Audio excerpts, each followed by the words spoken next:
长期以来，伫咧关心西藏议题画家董靖荣，伊甲西藏的佛画结合争取人权的意念，传达西藏人无要放弃，而且要争取自由人权的精神。即马伊的画也当咧台北的册店展览。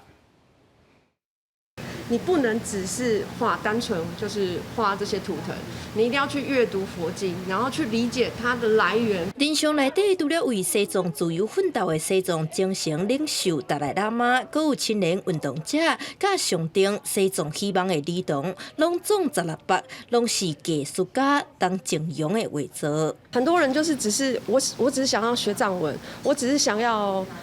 学习就是藏传佛教。但是因为这样，他们都是被关入狱。一个个人的故事角度会知道藏人的目标，所以今天画的这些人，是真的是放弃自己的生命，未来国家、未来宗教。董靖荣用鉛筆描繪人物結合藏传佛教的佛像，畫出這個西藏人士雖然遭受中國迫害、流亡在外，有關世界體人權、文化議題等等出聲，甚至犧牲性命。即馬當咧台北左轉物資來展出。西藏台灣人權連續表示，展覽選伫9月27這天，主要是紀念1989年這日發生的西藏第2屆恐怖日，透過畫作表達西藏人無放棄追求自由人權的精神。